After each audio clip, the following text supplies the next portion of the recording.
از ناموس مردم دفاع کردم بی غیرت. شوهر من الان بیمارستان بستریه. دیدم فیلم تو. چی میگی تو؟ چاقو رو داری در میاری از تو جیبت.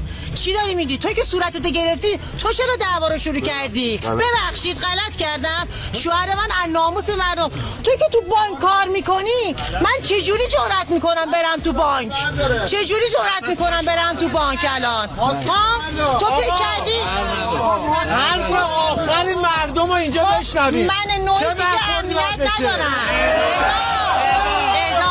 من امنیت ندارم. آقا من با بچه ها شوهرم خانوادم امنیت نداریم. اینا میترسیم. دو تا دختر خانم همین جایی رو که ما قرار گرفتیم این پیاده راه رو دارن طی میکنن. یه پسر 10-12 ساله هم برادرشون هست همراهشونه. همین مسیر رو دارن طی میکنن. این اراذالاوباش از همین قسمتی که خیابون هستش شروع میکنن به بد و بیراه گفتن به این دختر خانم‌ها و ایجاد مزاحمت. برادر 10-12 ساله بهش برمیخوره، جواب اینا رو میده.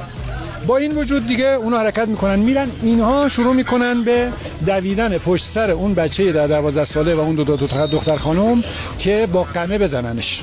قمه دستشه زمانی که داره دنبالش، برابر همین فیلمی که هستش. این همسایه‌ای که اینجا هستش، حالا زندگی دارن اینجا میکنن، ایشون هم هست و برادرشون سریعا میگن که آقا این یه بچه است که زدن نداره با چاقو دنبالش کنی. باعث میشه که حمله میکنن به سمت اینا با قمه و چاقویی که الان تیغش هم دست من هستش. یعنی اینقدر شدت برخورد بوده که تیغه چاقو هم شکسته. این ضربه ها باعث این ضرباتی میشه رو که ما یک نفر رو الان در بیمارستان داریم که اقدامات درمانیش انجام میشه. علاوه قلبم یه دارم این قسمتمه، این اصابت شد به شوشم چه این قسمت هم سوراخ کردن، بعد شیلن کردن اون تو که به اصطلاح خفه نشم، خون مردگی ها خون آبا بیاد بیرون. بعد صورتم هم که دیگه اینجا همه بخیه بود و بعد این قسمت هم یه ذره زدن اینجا، اینجا دو تا هم اینجا، چند تا هم اینجا زده. یعنی یه جوری میشه گفت شما مرگو به چشم دیدین و خدا شاهده دیدم. بعد دیگه انقدر اوضاعمون چیز بود که دیگه و زنگ نزدیم اورژانس بیاد. هم بچه‌ها همسایه‌ها که آخرش رسیدن انداختن تو ماشین ما رو بردن.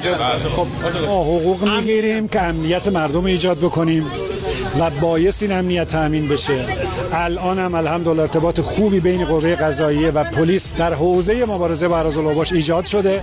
مطمئن باشن که هر سوراخ موشی که اراذالاوباش در هر جای سرزمین جمهوری اسلامی ایران فرار بکنن داشتیم. تو امسال چندین مورد ما شرور داشتیم که واسه شرارتاش به استانهای دیگه پناه آوردن ولی ذلیلانه دستگیر شدن و الان در بازداشت‌های موقت